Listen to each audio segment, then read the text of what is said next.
Hello friends, welcome to Sri channel. ఇప్పుడు మనం తెలుసుకోబోతున్న కొత్త కథ పేరు కామక్రోధ ఫల ప్రభావం.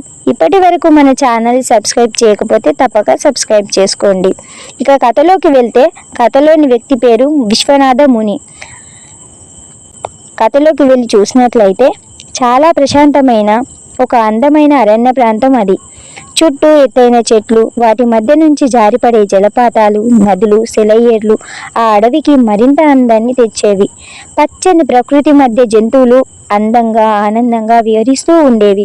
రంగురంగుల పక్షులు మధురమైన స్వరాలతో ఎగురుతూ ఆ ప్రదేశాన్ని స్వర్గంలా మార్చేవి. ఆ అడవిలో ఎన్నో మహర్షుల ఆశ్రమాలు కూడా ఉండేవి. వాటిలో ఒకటి విశ్వనాథ ముని ఆశ్రమం. విశ్వనాథుడు గొప్ప తపస్సు కలిగిన ముని. అతని జ్ఞానం, శక్తి అందరికీ తెలిసినవి. విశ్వనాథుని భార్య పేరు ఇందుమతీదేవి. ఆమె ఒక రాజకుమారి. ఒకప్పుడు తన తపశ్శక్తితో ఒక రాజుకు అద్భుతమైన ఆయుధాన్ని ప్రసాదించి ప్రతిఫలంగా ఆ రాజకుమార్తెను వివాహం చేసుకున్నాడు విశ్వనాథుడు. ఇందుమతి ఎంతో గుణవంతురాలు, భర్తపై అపారమైనటువంటి ప్రేమ కలిగిన స్త్రీ. వారిద్దరి మధ్య ఉన్న అనురాగం ఎంతో గొప్పది. ఒకరిని విడిచి మరొకరు ఉండలేనంత ప్రేమతో జీవించేవారు. ఒకరోజు ఇందుమతీదేవి, స్వామి, అడవిలో కొన్ని దుంపలు తీసుకొని రండి, ఈరోజు భోజనానికి అవి చాలా అవసరం అని చెప్పింది. విశ్వనాథుడు అడవిలోకి వెళ్ళి దుంపలు వెతుకుతూ ఉండగా ఒక చెట్టుకు వేలాడుతున్న ఒక వింతైన పండును అతను చూశాడు. అది ఎంతో ఆకర్షణీయంగా తనను తినమని పిలుస్తున్నట్టుగా అతనికి అనిపించింది. ఆ పండు వైపు చూస్తూ విశ్వనాథునికి తెలియని ఆకర్షణ కూడా కలిగింది. చివరకు అతను ఆ పండుని తిన్నాడు. ఆ పండు తిన్న క్షణం నుంచే అతనిలో తెలియని కోరికలు మొదలయ్యాయి. అతను దుంపలు తీసుకొని ఆశ్రమానికి వచ్చి ఇందుమతికి ఇచ్చాడు.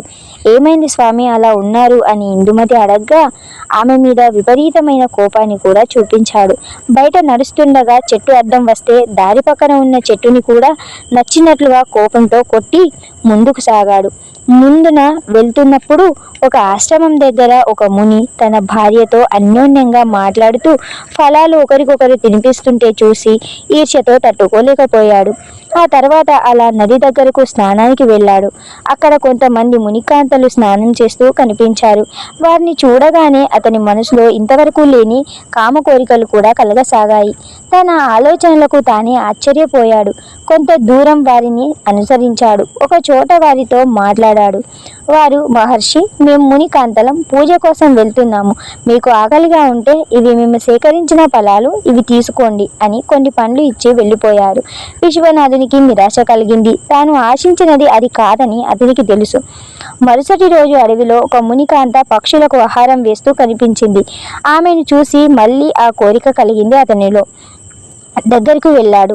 ఆమె అతన్ని చూసి, అయ్యా, మా ఇంటి దగ్గరకు వచ్చారు, లోపలికి రండి, భోజనం చేసి వెళ్ళండి అని ఆతిథ్యం ఇచ్చింది. అది విని విశ్వనాథునికి మరింత బాధ కలిగింది. నేను ఎందుకు వేరే వాళ్ళలా ఉండలేకపోతున్నాను? ఈర్ష్య భావన నాలో ఎందుకు పెరిగిపోయింది? ఇలా అనుకుంటూ అతను కొంతకాలం అలా గడపసాగారు. కొంతకాలం అతను ఎవరి దగ్గరికి వెళ్ళాలని చూసినా అది ఫలించలేదు. అలా ఎందుకు అవుతుందో అతనికి అర్థం కాలేదు. అనుకోకుండా హఠాత్తుగా అతనిలో కామక్రోధ మద మాత్సర్యాలు విపరీతంగా పెరిగాయి. ప్రతి భావన అధికంగా వ్యక్తమవుతూ ఉంది. ఇందుమతిని చూస్తే ఇలాంటి కోరికలేవి అతనికి కలగడం లేదు. ఆమె ఏం మాట్లాడినా కోపం వస్తుంది, ద్వేషం కలుగుతుంది. కానీ ఇతరులను చూస్తే ఎందుకు ఇలా మారుతున్నాను అని అతనిలో తాను బాధపడసాగాడు. తన మనసులోని మార్పు కారణం తెలుసుకోవాలని తపస్సు చేసి మన్మధుడిని ప్రార్థించాడు. మన్మధుడు ప్రత్యక్షమై, విశ్వనాథ, నీవు తిన్నది సాధారణ పండు కాదు, అది కామఫలం. దాని ప్రభావంతో నీ మనసులో ఈ కోరికలు కలగసాగాయి. అయినా నీకు ఒక మార్గం చూపిస్తాను. నీవు ఈ మార్గంలో ముందుకు సాగు. నీకు నచ్చిన ప్రతి స్త్రీ నీ వెంట వస్తుంది. కానీ చివరిలో ఉన్న కాళికాదేవి ఆలయం వరకు వెళ్తూ వెనక్కి తిరిగి చూడకూడదు. నువ్వు నీతో కలిసి ఆలయంలోకి ప్రవేశించేవారే నీతో శాశ్వతంగా ఉంటారు అని చెప్పాడు. విశ్వనాథుడు సంతోషించి ప్రయాణం మొదలుపెట్టాడు. అతను వేగంగా ముందుకు నడవసాగాడు.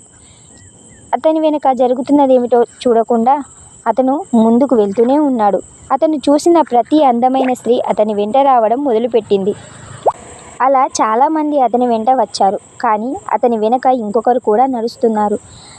అది అతని భార్య ఇందుమతి. భర్త ఎక్కడికి వెళ్తున్నాడో తెలియకపోయినా అతన్ని విడిచిపెట్టలేక ఆమె కూడా నిశ్శబ్దంగా అతని వెంట వచ్చింది. చివరకు విశ్వనాథుడు కాళికాదేవి ఆలయానికి చేరుకున్నాడు. అందరూ ఆలయం బయటే ఆగిపోయారు. విశ్వనాథుడు మాత్రం ఆలయంలోకి ప్రవేశించాడు. పూజ పూర్తయిన తర్వాత వెనక్కి తిరిగి చూశాడు. అక్కడ ఒక్కరే ఉన్నారు, అతని భార్య ఇందుమతీదేవి. అప్పుడు కాళికాదేవి ప్రత్యక్షమై, నాయనా, నీవు కామఫలం తిన్నందువల్ల నీ మనసు ఈ మాయలో పడింది.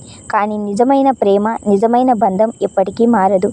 నీ వెంట సుఖం కోసం వచ్చిన వారు, నువ్వు సుఖం కోసం కోరుకున్న వారందరూ బయటే ఆగిపోయారు. కానీ నీ జీవితాన్ని పంచుకునేందుకు వచ్చిన నీ భార్య మాత్రమే నీతో చివరి వరకు వచ్చింది.